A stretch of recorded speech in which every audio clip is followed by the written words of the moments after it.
गायत्री महामंत्र एक बार मेरे साथ दोहराओ। ओम भूर्भुवः स्वः तत्सवितुर्वरेण्यं भर्गो देवस्य धीमहि धियो यो नः प्रचोदयात्।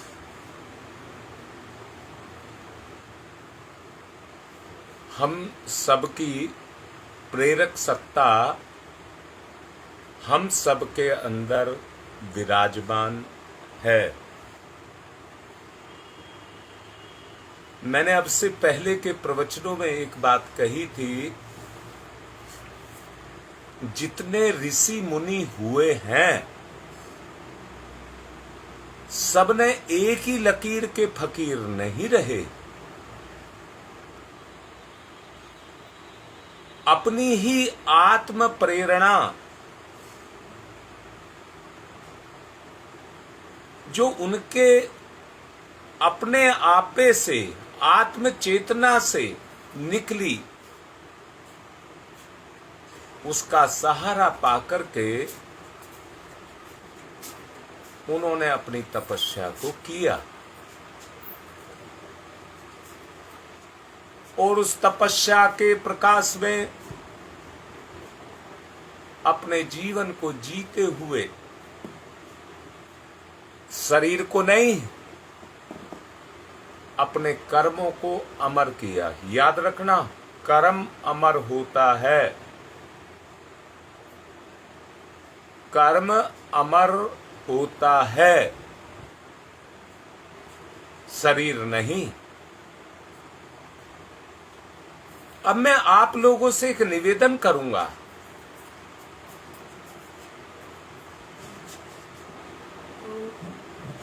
जीवन आत्मनिर्भर नहीं है,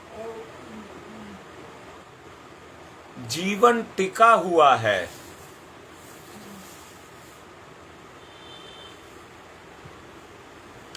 एक है जीवन, एक है जीवन का आधार, उसी को अंतरंग और बहिरंग कहते हैं। कर्म से भाग्य का निर्माण होता है जो बहिरंग से होता है।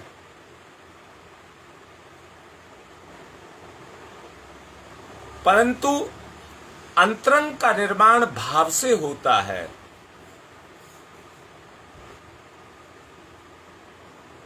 अब प्रधानता किसकी है? दोनों में से किसको महत्व दिया जाए?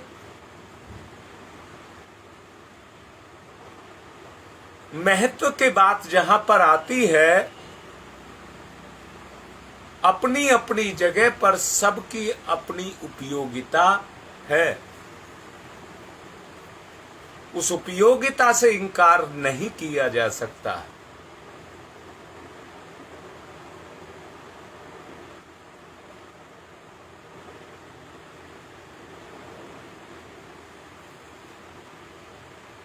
कर्म का अपना महत्व है, परंतु अंतरंग अच्छा ना हो तो कर्म तो आदमी कर लेगा। अब अच्छा काम बुरा काम किसको कहा जाए? एक ही काम है।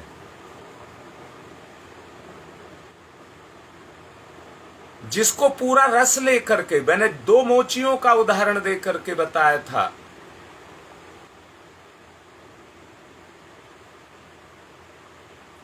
एक अपने काम को मन लगा करके करता है, पूरी भावना, श्रद्धा, लगन अपना मान करके काम को करता है। वहीं दूसरा व्यक्ति पैसे को अपना मान करके काम करता है। दोनों के कर्म में बहुत बड़ा अंतर पाया जाता है। बात इस बात पर आती है कि किसको प्रधानता दी जाए। उपेक्षा नहीं कह रहा हूं, प्रधानता की बात आपसे कर रहा हूं।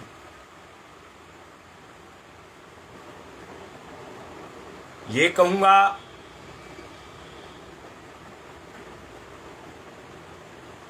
अंतरंग से सोच पैदा होती है।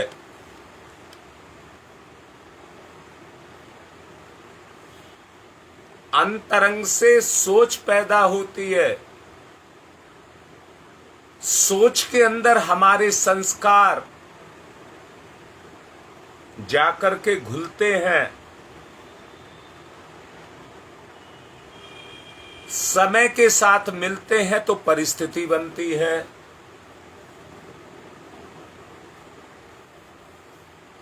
परिस्थिति में से घटना पैदा होती है।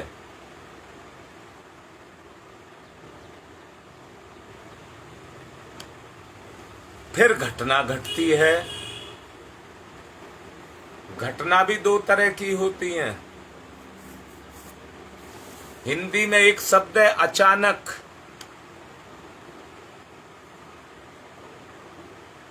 जा रहे थे, जाते जाते अचानक किसी ने टक्कर मार दी,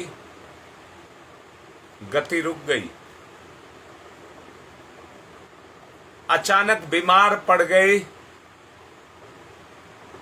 अचानक छत गिर गई, अचानक बीमारी आ गई। अर्थात अचानक से मतलब क्या हुआ? जिसके लिए हम तैयार नहीं थे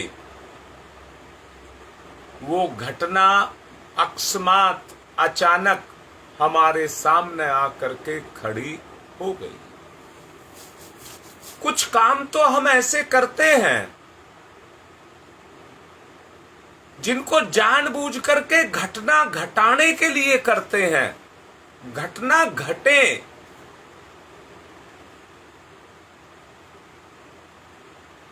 उनको हम ये बता सकते हैं कि इसका परिणाम ये होगा, कम या ज्यादा। खेती अचानक नहीं होती है, पूरी व्यवस्था पूरी तैयारी के साथ होती है। प्रकृति के जितने काम हैं वो पूरी व्यवस्था पूरी तैयारी के साथ होते हैं, अचानक नहीं होते। अचानक काम वो होते हैं जिनके लिए आप तैयार नहीं होते।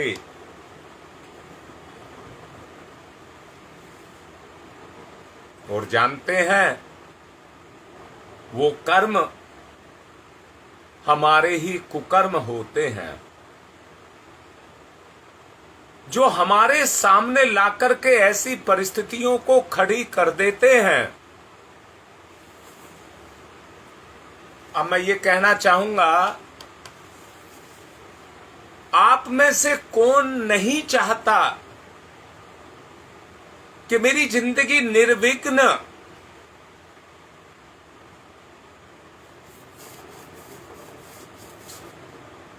बगैर किसी बाधाओं के जी जाए, उसमें किसी भी तरह की कोई रुकावट ना हो।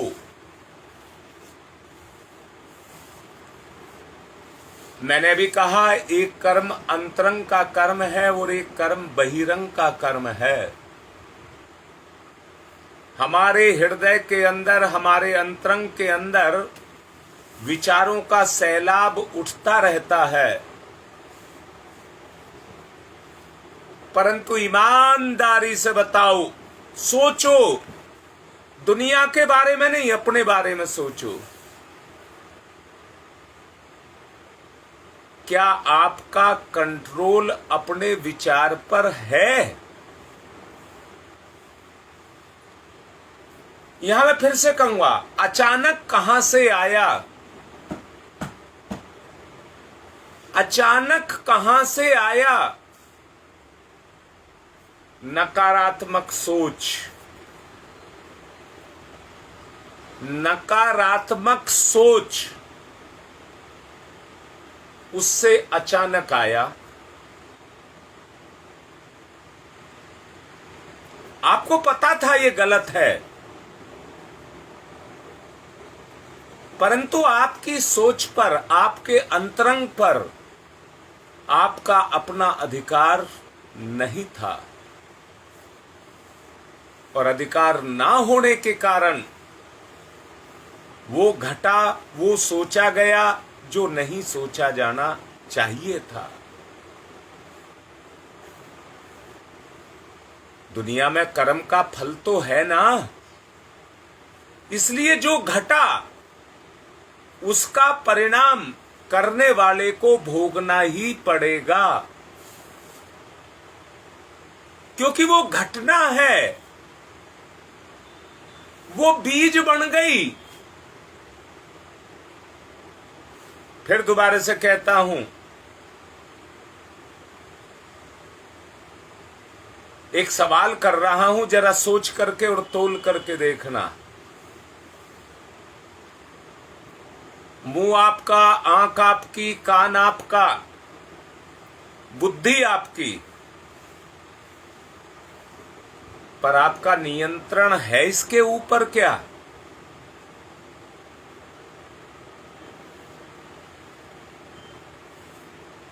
देखो, आपके मुंह पर आपका नियंत्रण है, आंख पर है, कान पर है, बुद्धि पर है, हाथ पर है।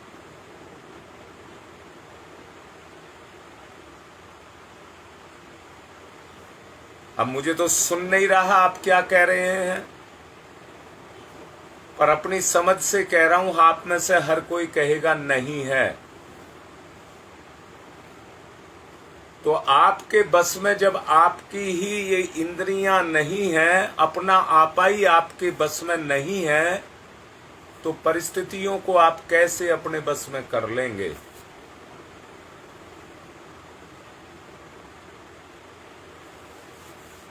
आंख तो वो घटाएगी, आंख तो वो घटाएगी जो वो खुद चाहती है, उसके पीछे बैठा हुआ अंतरंग चाहता है, आंख उसी को घटाएगी, बुद्धि उसी को घटाएगी, कान उसी को घटाएगा। मैंने अभी कहा अचानक कुछ नहीं है, जो नकारात्मक है वो अचानक है, जो नकारात्मक है वो अचानक है, जो सृजनात्मक है वो पॉजिटिव सोच है।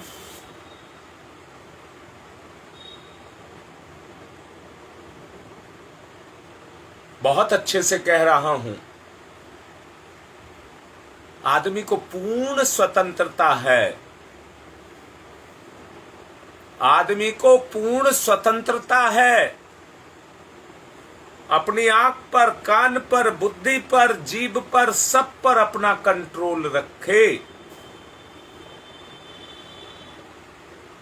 कंट्रोल से मेरा मतलब ये मत समझ लेना कि घटना सामने आकर के खड़ी हो गई है। याद रखना, अचानक जो कुछ भी घटता है वो पलक झपकते ही घटता है, और आपका अपने ऊपर नियंत्रण ना होने के कारण आप उस घटना को रोक नहीं पाते।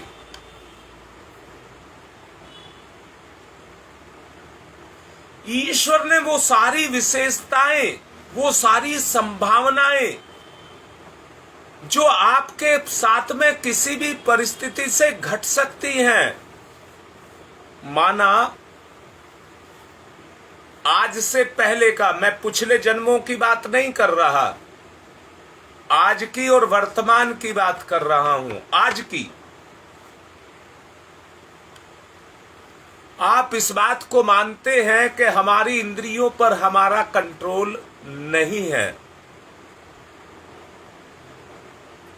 कोई बात नहीं, आज से शुरू कर लो,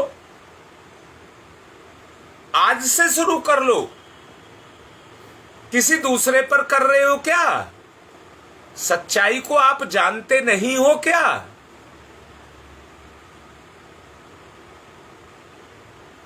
जब आप सच्चाई को जानते हैं जो सत्य है, और अपनी इंद्रियों को आपने रोकना शुरू कर दिया, कहते हैं चोरी करना पाप है, तो फिर आपके हाथ चोरी करने के लिए क्यों चलते हैं? तो गलत हो गया ना। इसलिए मैं कह रहा हूं, जो धैर्य का गुण है, अगर आपने उसको धारण कर लिया, दोबारा से बोल रहा हूं और ठीक से समझ लेना, अचानक जो कुछ भी घटता है उसमें समय का छेप नहीं होता। बगैर पल गंवाए घटना अपना काम करती है, परंतु अगर आपने धैर्य के गुण को पैदा कर लिया तो गुण आपके अंदर काम करेगा और बगैर पल गंवाए उस परिस्थिति से, उस घटना से लड़ने की ताकत स्वभाव के कारण, आत्मा के कारण आपके अंदर होगी। हमारी पाप यानी कि नकारात्मक सोच, यानी कि लोभ, मोह, काम, क्रोध, अहंकार, वासना, तृष्णा, राग, द्वेष,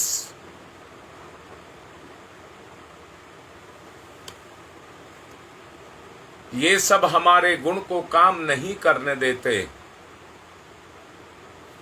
और पराधीन होकर के, मजबूर होकर के, घटना हमको मजबूर करती है, हम उस घटना को घटने के लिए छोड़ देते हैं।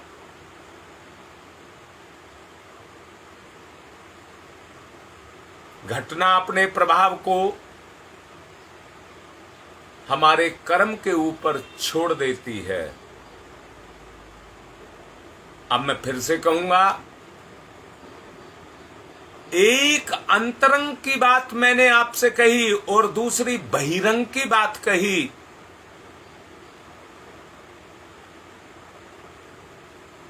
अंतरंग से परिस्थितियों का निर्माण होता है, वो क्षमताएं जगती हैं कि हम परिस्थितियों पर विजय प्राप्त कर सकें, परंतु बहिरंग से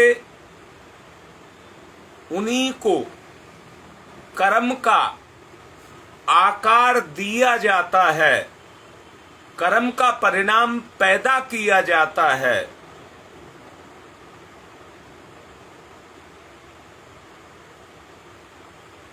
मैंने पिछले दिनों आप लोगों से कहा था, आओ मिलकर के पुरुषार्थ करें, परोपकार करें, परमार्थ करें, पर करोगे कैसे? स्वभाव को कहां लेकर के जाओगे? स्वभाव को कहां लेकर के जाओगे? मैं और मेरे से पैदा हुआ बच्चे का भी स्वभाव आपस में नहीं मिलता।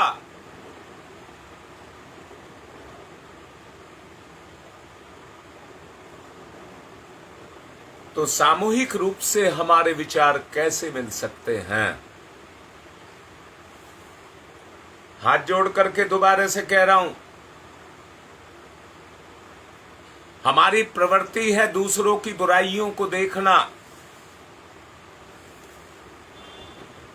जब बुराइयों की चर्चा चलती है तो उसमें आदमी रस भी लेता है और जिज्ञासा भी जगाता है। और कितना गिरा, और कितना बुरा हुआ, और कितना पाप किया।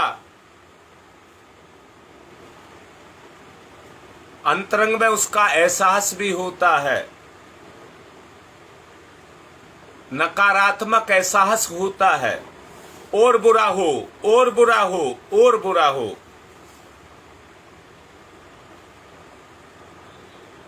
हम किसी को बुरा करने से तो नहीं रोक सकते,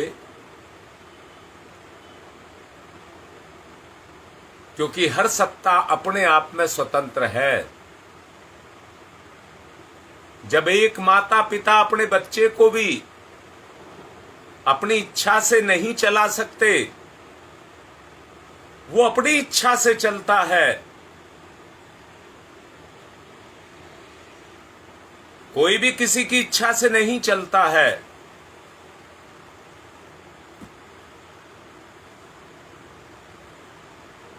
चाहे पुण्य परमार्थ का कार्य हो,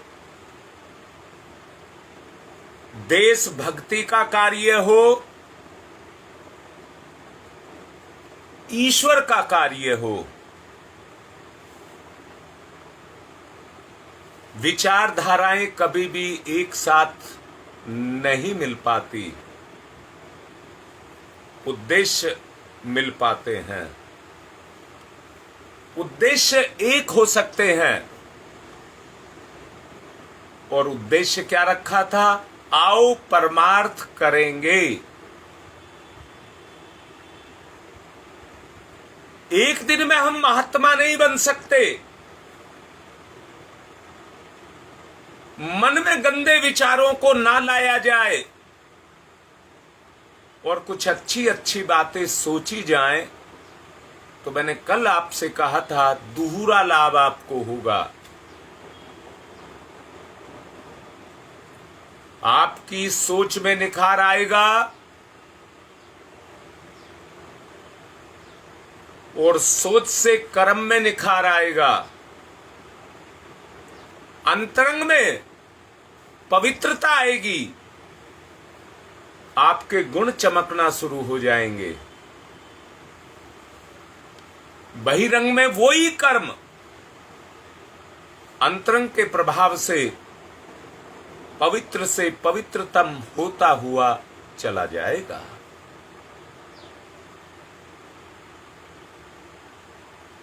अब मैं एक सवाल कर रहा हूं,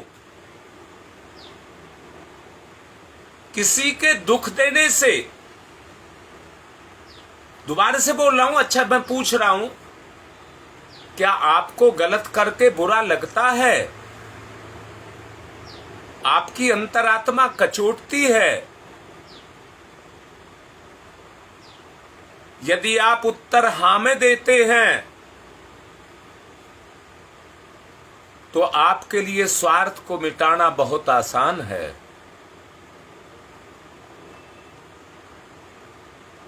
अगर आप उत्तर ना में देते हैं, तो आपके लिए अहंकार को मिटाना बहुत मुश्किल है।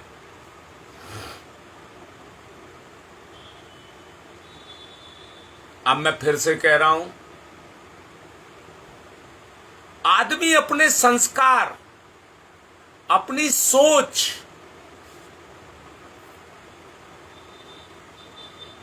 या कहिए अपने स्वभाव को लेकर के संसार में, परिवार में जन्म लेता है।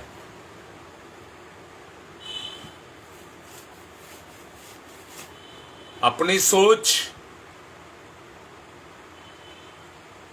वो सब पर थोपना चाहता है।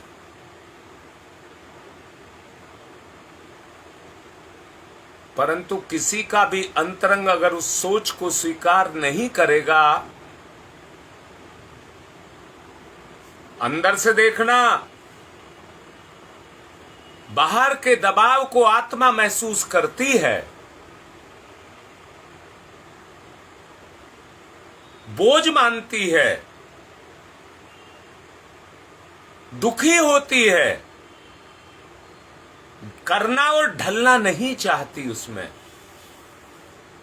हीनता के गुण पैदा होते हैं, घृणा पैदा होती है।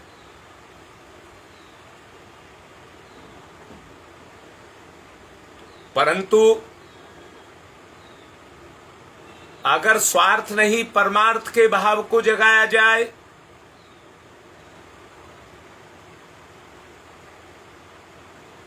तो जिसके लिए परमार्थ किया गया, वो चाहे आपसे रोज लड़ाई झगड़ा करता हो, परंतु उस प्रभाव से कभी तो उसके मन में एक बात आएगी, ये जो भी कह रहा है कर रहा है, इसमें इसका क्या स्वार्थ है, इसको क्या लाभ है, किस लिए ये कर रहा है। तब एक ही विचार निकल करके आता है कि इसको लगाव है, परिवार से इसको लगाव है। बहुत से बच्चे तुमने देखे होंगे, वो अपनी परवाह नहीं करते हैं परंतु अपने घर के काम को बिगड़ने नहीं देते। ऐसे बच्चे कैसे होते हैं? उनको कहते हैं भावनाशील। परंतु कुछ ऐसे होते हैं कि जिन्हें कोई फर्क नहीं पड़ता, कुछ होता रहो, वो सब कुछ भुलाए बैठे रहते हैं, उनको कुछ याद नहीं रहता। अरे सरकारी दफ्तर से फला काम के लिए उस दिन की डेट मिली हुई है, डेट निकल जाती है, काम बिगड़ जाता है, उनको याद ही नहीं रहता। जब डेट निकल जाती है तो सिर पीटते हैं, अरे पता तो था मुझे, परंतु उस दिन मुझे याद नहीं आया।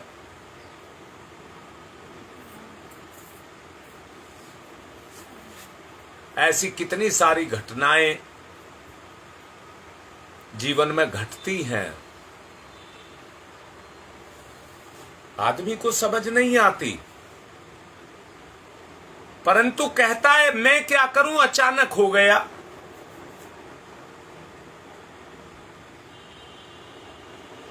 अचानक इस दुनिया में कुछ भी नहीं है, पूर्व नियोजित है, पूर्व नियोजित। कर्म के अनुसार घटनाएं घटती हैं। मैंने अभी कुछ देर पहले क्या कहा था, क्या हो गया आपसे? कोई काम गलत हुआ है, पाप हुआ है, क्या हो गया? भरपाई करो उसकी। अरे जो आपसे गलत हुआ है उसकी भरपाई करो। बच्चे थे, आप संगति में बिगड़ गए, कोई बात नहीं, आने वाले बच्चे ना बिगड़े उनका ध्यान रखो, आने वाली पीढ़ी का ध्यान रखिए। समाज में एक ऐसी व्यवस्था, एक ऐसे वातावरण को बनाइए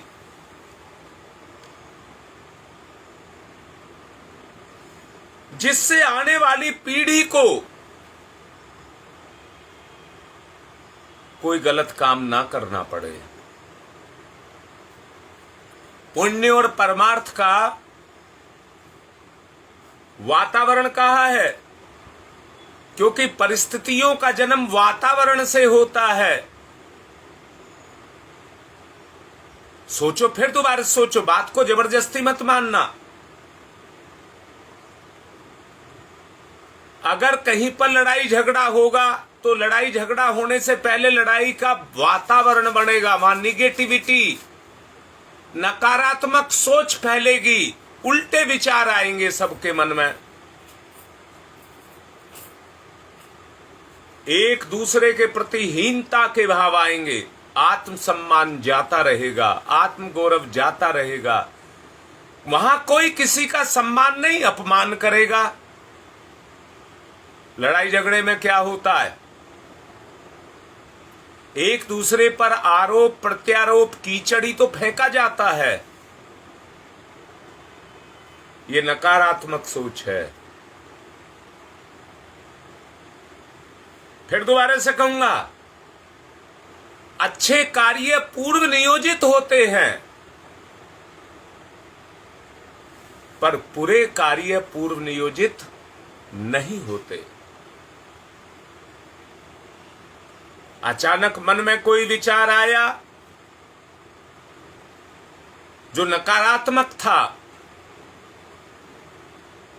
उसने सजातीय विचारों को अपने साथ जोड़ा और अपनी शक्ति को पैदा किया। इतनी ताकत बन गई अंतरंग कहने लगा पाप, अंतरंग से पाप बोलने लगा, कर जा इस काम को, बाकी मैं देख लूंगा। झूठ इतना जोर पकड़ गया कि सत्य उसके पीछे छुप गया। अब यहां पे फिर से कहूंगा, झूठ तो झूठ ही होता है, वो कभी सत्य नहीं बन सकता, क्योंकि वो मैच नहीं करता, प्रकृति के साथ मैच नहीं करता। वो अपने गुण से, अपने विचार से मैच करता है, इसलिए वो काम हो गया। अगर मेरी प्रकृति से वो मैच करता तो जितना मैच करता है उतना ही स्वभाव से मैं उस दुर्गुण के अधीन हो गया। स्वभाव से कहा है, उस दुर्गुण के अधीन हो गया। अगर मैं स्वाधीन होना चाहता हूं, दोबारा से बोल रहा हूं, आप अपनी आंख, अपनी नाक, अपने कान, अपनी जीभ के गुलाम हैं, परंतु बताओ भगवान ने आपको गुलाम बनाया है या राजा बनाया है? अरे आप मैं फिर से कह रहा हूं, अगर एक जिले का राज, एक देश का राज, एक प्रदेश का राज आपको मिल जाए तो क्या हो जाएगा?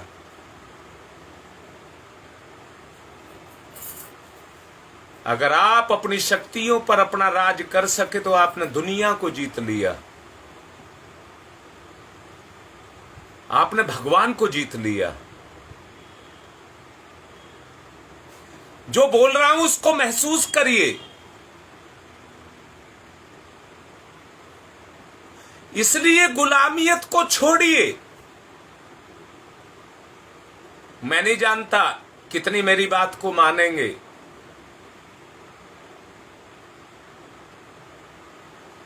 मुझे एक बात बताओ, अगर उस गुलामियत को आप छोड़ना चाहते हैं तो मैं कुछ बिंदु आपको बता रहा हूं। आपके बारे में कौन क्या कह रहा है, क्या बोलता है, बिल्कुल ध्यान मत दीजिए, बिल्कुल भी ध्यान मत दीजिए, छोड़ दीजिए। दूसरा बिंदु कह रहा हूं, मोबाइल, टेलीफोन या टेलीविजन,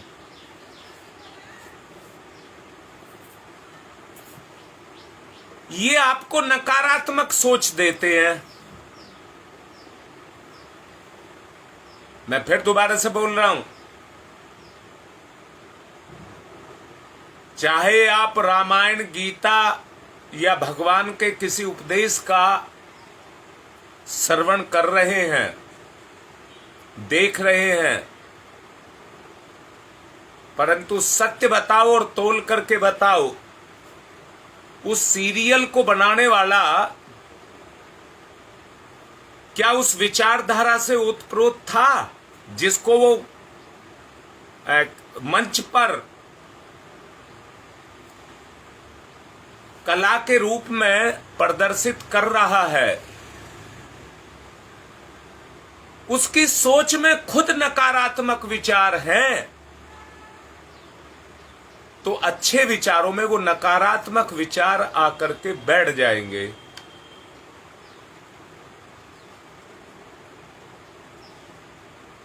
तो आप क्या करिए, आप क्या करिए, फोन को जो ये ऐसे सरकाते रहते हैं उसको बंद करिए।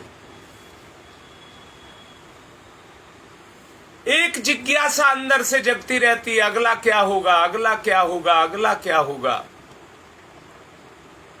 जब कोई किसी की बुराई करने बैठता तो उस समय भी ऐसा ही गुण जगता, और बता क्या हुआ, और बता क्या हुआ, कितना बुरा हुआ, उस बुराई को ढूंढता है।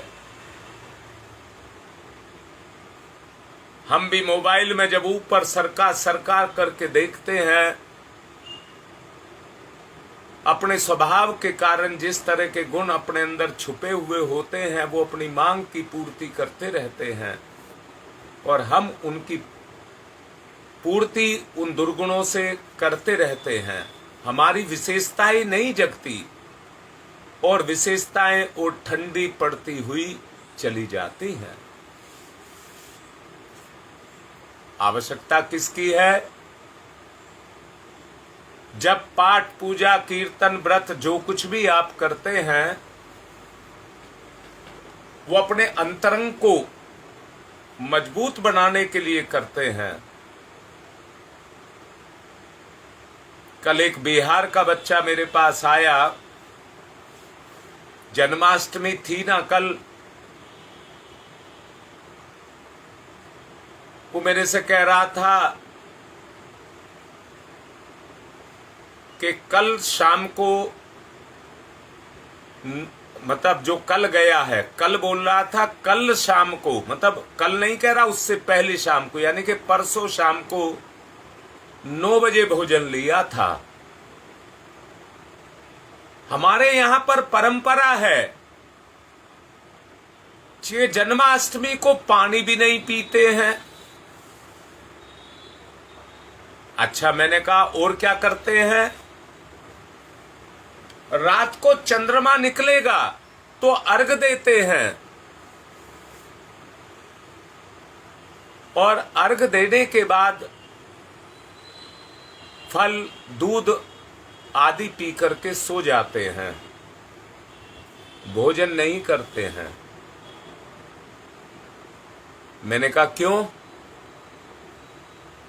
आधी रात आ जाती है, दूसरा दिन आ जाता है, इसलिए सुबेरे उठ करके नहा धो करके पूजा पाठ करते हैं, उसके बाद भोजन लेते हैं। मैं उससे पूछ रहा था, बेटा ये आत्म सुधार के लिए व्रत हो गया या अनशन हो गया?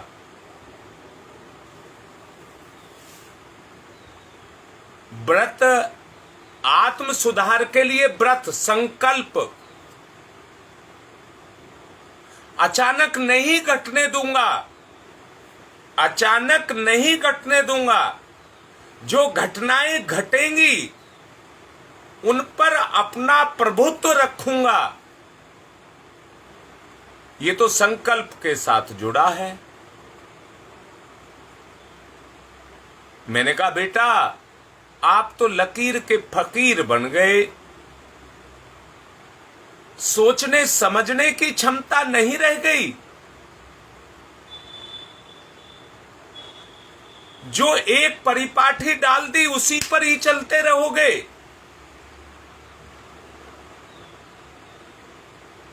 या सोच समझ करके भी कुछ काम करोगे।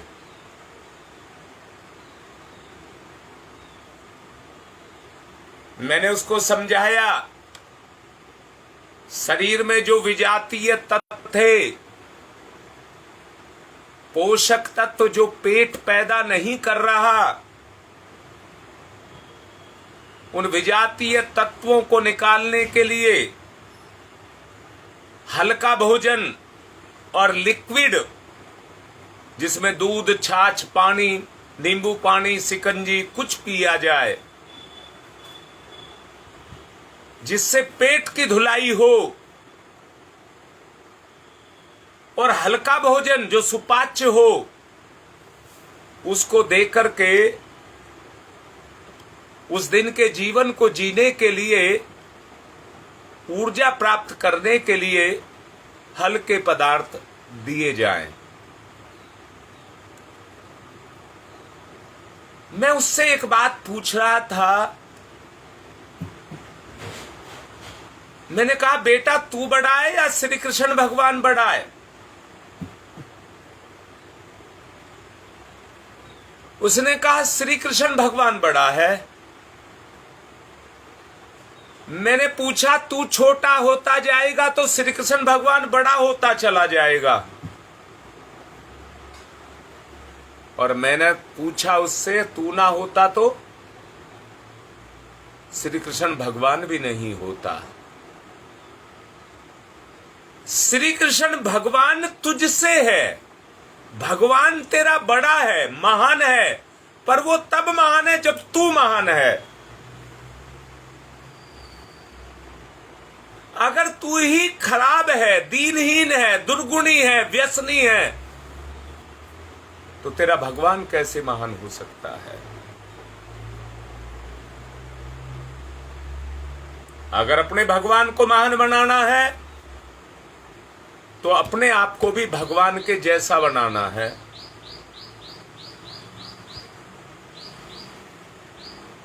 भगवान के जैसा बनाना है तो भगवान का गुण अपने अंदर आता चला जाएगा और मेरा जीवन भगवान के जीवन के साथ ढलता हुआ चला जाएगा। मैंने पूछा, आप सबसे भी पूछ रहा हूं, आप सब, हमारा देश राम और श्री कृष्ण के जन्म को रामनवमी और जन्माष्टमी दोनों को मनाते हैं, पूरा देश मनाता है। और जो व्रत कभी नहीं करता वो जन्माष्टमी पर जरूर व्रत करता है। नवरात्रे भी मनाते हैं, उसमें भी अगला पिछला कर लेते हैं, परंतु जन्माष्टमी पर हमारे यहां बच्चों को भी ये प्रेरणा दी जाती है कि बेटा जन्माष्टमी है, सब व्रत करना। पर मैं आपसे पूछ रहा हूं, आप भगवान का जन्मदिन तो मना रहे हो, अपना भी कभी मनाया है क्या?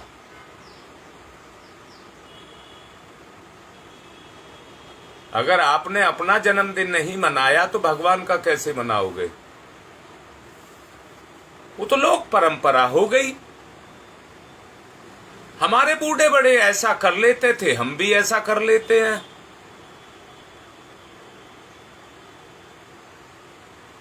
सबसे पहले अपने आप को पहचानिए। मेरी किसी के साथ समानता नहीं है,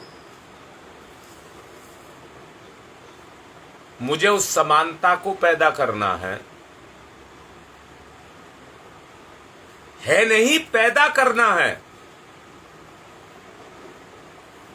ये हुआ व्रत।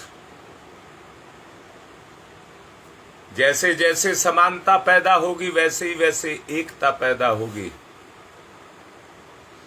अकेला व्यक्ति गलत काम तो कर सकता है, अच्छा काम नहीं कर सकता। मिल करके ही अच्छे काम होते हैं।